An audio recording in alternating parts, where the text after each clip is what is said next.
Baik, shalom semuanya, selamat siang. Pada kesempatan hari ini, saya akan membahas bagaimana Yesus bisa menjadi jawaban atas masalah kita dari dia lahir sampai dia melayani dan sampai dia mati dan bangkit. Nah, yang pertama saya akan memulai dengan pertanyaan, mengapa Tuhan Yesus harus datang ke dunia? Jawabannya karena kita manusia yang sudah berdosa, sehingga kita tidak bisa menyelamatkan sesama manusia. Karena semua manusia itu sudah berdosa. Oleh sebab itu kita memerlukan juru selamat yang suci, yaitu Tuhan Yesus Kristus, karena dia adalah orang yang suci dan tidak bernoda. Yang pertama saya akan membahas tentang kelahiran Tuhan Yesus. Pada saat Yesus datang ke dunia, ia tidak langsung turun dari surga ke bumi, tetapi ia mengalami kelahiran seperti manusia pada umumnya. Orang yang mengandung Tuhan Yesus adalah Maria. Maria adalah orang dari Nazaret dan Maria dipilih Allah untuk mengandung Yesus. Nah, Maria ini juga adalah orang yang taat kepada firman Tuhan dan Maria mau melakukan apa saja untuk Allah.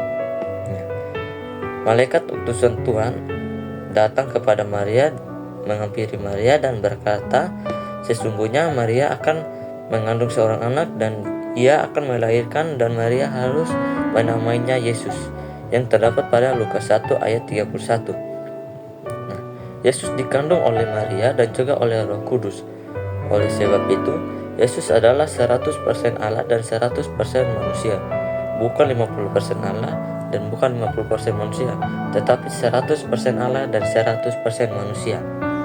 Nah, pada saat Yusuf, suaminya Maria, mengetahui bahwa Maria mengandung seorang anak, maka Yusuf ingin menceraikan Maria. Nah, pada saat Yusuf ingin menceraikan Maria, ia masih mempertimbangkannya. Yusuf ingin menceraikan Maria karena ia tidak ingin Maria mengandung seorang anak, karena ia adalah suaminya Maria. Pada saat malam hari ketika Yusuf tidur, malaikat Tuhan berkata bahwa anak yang dikandung Maria adalah dari Roh Kudus. Maka Yusuf pun harus menerimanya dan tidak boleh menolaknya. Yang terdapat pada Matius 1 ayat 21 mengatakan bahwa ia akan melahirkan seorang anak dan Yusuf harus menamainya Yesus, karena dialah yang akan menyelamatkan umatnya dari dosa. Pada saat Yesus lahir, ia lahir di kandang domba, karena di sana tidak ada tempat penginapan bagi mereka. Nah, Yesus dibungkus kain lampin dan ditaruh di dalam palungan. Selanjutnya saya akan membahas tentang pelayanan Yesus Kristus. Nah, pada saat Yesus sudah berumur 12 tahun, ia sudah memberitakan Injil dalam bait Allah sejak umurnya masih 12 tahun. Nah, saat Yesus sudah besar dan sudah dibaptis, ia dibawa oleh Roh Kudus ke padang gurun untuk tinggal di sana selama 40 hari. Nah, saat di sana Yesus dicobai oleh iblis. Nah, pada saat itu Tuhan Yesus tidak lengah dan ia menghardik iblis dengan firman Allah, sehingga iblis pun meninggalkan dia dan menunggu waktu yang tepat untuk mencobai dia. Kemudian Yesus datang ke Nazaret untuk memberitakan Injil yang terdapat pada Lukas 4 ayat 16 sampai 30. Namun banyak orang yang tidak menyukai perkataan Yesus tentang kabar baik, sehingga mereka mengusir Yesus dan tidak mau menerimanya di Nazaret. Oleh sebab itu, karena kita telah berdosa dan kita lebih suka kegelapan yang membawa kematian daripada terang yang membawa keselamatan.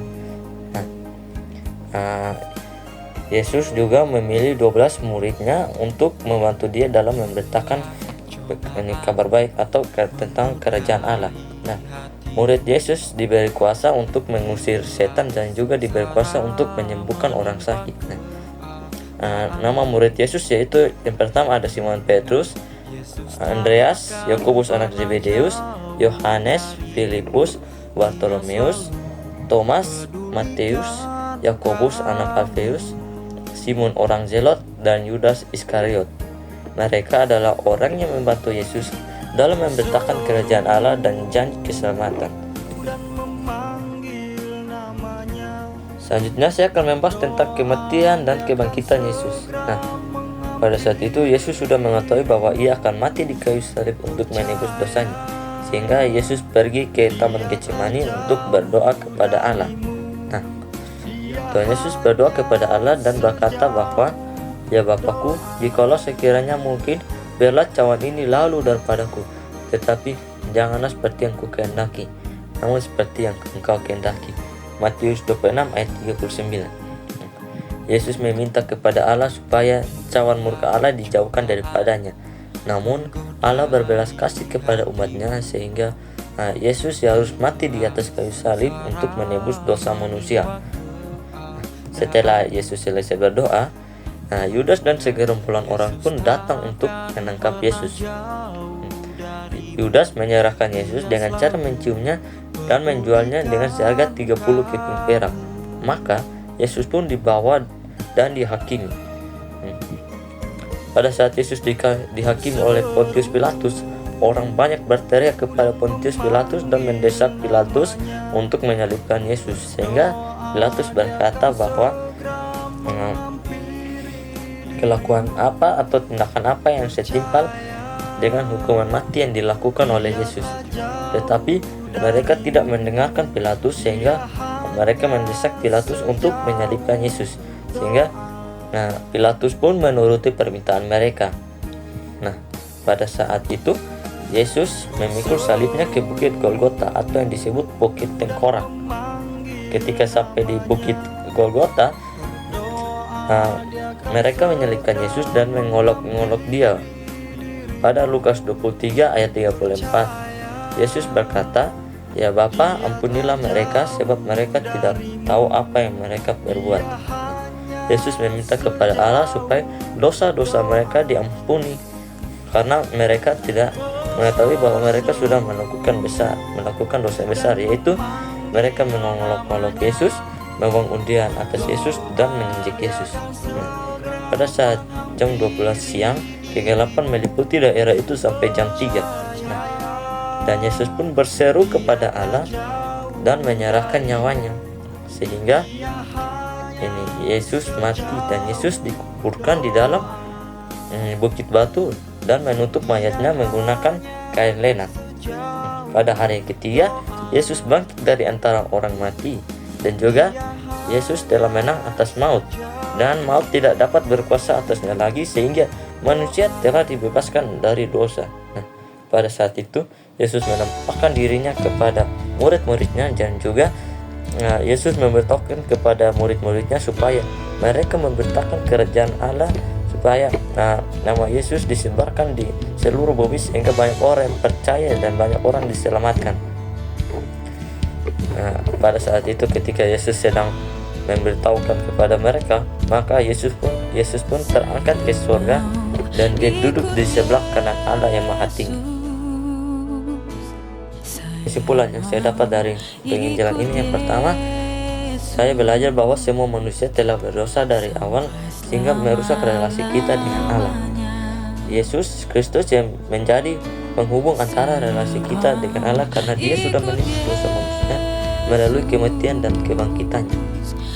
Kemudian komitmen yang akan saya lakukan, yaitu saya berkomitmen untuk lebih mendalami iman saya dan akan membagi kabar baik tentang keselamatan melalui Yesus kepada orang-orang di sekitar saya.